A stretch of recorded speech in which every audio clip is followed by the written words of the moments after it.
lyonradio.com. Michael, merci d'être avec nous sur Lyon Radio. On va parler un petit peu de votre single. On aimerait savoir justement comment vous en êtes arrivé à nous sortir un titre comme celui-ci.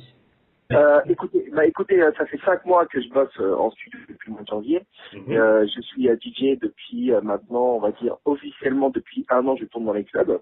D'accord. Ça veut dire que je me suis préparé avant avec des DJ résidents qui mixaient au Queen, tout ça pour me servir de leur expérience et être au top, parce que quand on a une autorité, forcément on t'attend au tournant, donc il faut pas se couper. Et je me suis bien formé et aujourd'hui voilà, je mixe à peu près dans tous les clubs de France. Et j'ai envie de réaliser mes propres productions, donc c'est pour ça que je travaille en studio en équipe et j'ai réalisé mon premier single, voilà. Et je suis le producteur de mon clip, j'ai écrit le scénario, enfin je fais plein de choses. D'accord. Et vous êtes aussi actuellement, je crois, en train de préparer un album. Exactement, je suis en train de préparer mon album. Ça veut dire que là je suis déjà en train de préparer mon deuxième titre et qui normalement va sortir à la rentrée. Je vous ai vu là, il y a quelques jours sur Énergie 12, je crois que c'est dans l'émission où vous êtes en direct. On vous a trouvé différent, plus calme, plus posé. Qu'est devenu celui qui voulait lancer la Bogos attitude? L'attitude que vous avez pu voir dans mon rendez-vous, c'est l'attitude c'est l'attitude que j'ai tous les jours dans la vraie vie. Hein. Ça veut dire que dans la vraie vie, moi, je suis pas du tout le personnage qu'ils ont pu voir à la télévision. Je suis pas quelqu'un de provocateur pour rien. À la télévision, c'était faire le buzz pour faire le buzz et exister à travers les médias. Et grâce à ce personnage, j'ai pu le vendre pour plusieurs émissions de télé, monter ma marque de vêtements. Donc, je m'en suis plutôt bien sorti. Voilà. Mais vous étiez quand même, vous aviez une petite image de tête à claque, hein, faut dire ce qu'il y a. Et vous parliez aussi à l'époque justement que vous vouliez faire du cinéma. Bon là vous n'en êtes pas loin puisque vous avez réalisé votre clip, vous jouez d'ailleurs dans votre clip. Est-ce que le cinéma fait partie encore de vos projets? Bien sûr que le cinéma fait partie de mes ambitions. D'ailleurs, j'ai écrit le scénario, j'ai réalisé le clip avec mon caméraman Mathieu Spadao, qui est un très bon réalisateur aussi au niveau du montage, du vidéo, du clip. Et il fallait écrire le scénario, j'ai fait le casting des acteurs, des actrices, il faut réserver les endroits, les lieux, il faut penser à plein de choses. Et donc c'est ma première expérience en tant que réalisateur et franchement j'ai une super belle expérience. Ça a été dur, ça a été très très dur. Parce que il faut savoir que quand on monte un projet, t'as toujours des gens qui peuvent te planter au dernier moment, donc après tout se casse la gueule. Donc il faut en France c'est pas évident. Quand t'as un projet, il suffit qu'il y ait une personne qui n'est pas disponible. Après tout le projet que t'as monté, il se casse, il se jette à l'eau. Est-ce que vous avez des dates de prévues justement pour cet été? Vous allez faire une petite tournée? Oui. Là j'ai une date le 4 juillet là au Windscore. Après j'ai une date là au mois d'août en Belgique.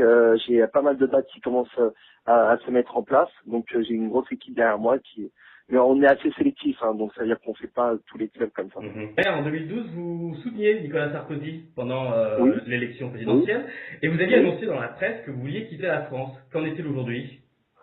Écoutez, aujourd'hui, quand on voit la situation, la conjoncture économique de notre pays, c'est un peu désastreux, quoi. Si on dit les jeunes qui veulent réaliser plein de projets, on se sent un peu, on sent qu'on a des bâtons dans les roues. Après, j'ai plus envie vraiment de parler de politique, parce que voilà, quand on est artiste, il faut défendre avant tout ses projets artistiques et non pas la politique.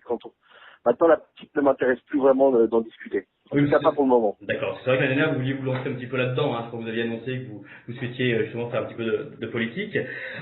Pour quitter la France, il faut non seulement pour partir aux États-Unis, il faut la green card.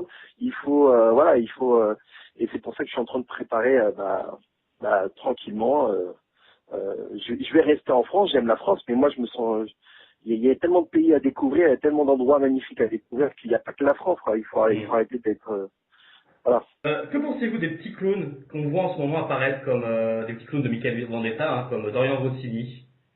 Moi, ces personnages ne m'intéressent même pas. Je sais même pas pourquoi vous parlez d'eux. Vous vous intéressez à des gens qui servent à rien et c'est en faisant la promotion de ces gens-là que justement que les médias ils perdent de leur crédibilité. Parce que moi, avant de faire le buzz, j'avais quand même des producteurs derrière moi, j'avais une série, j'avais des choses concrètes.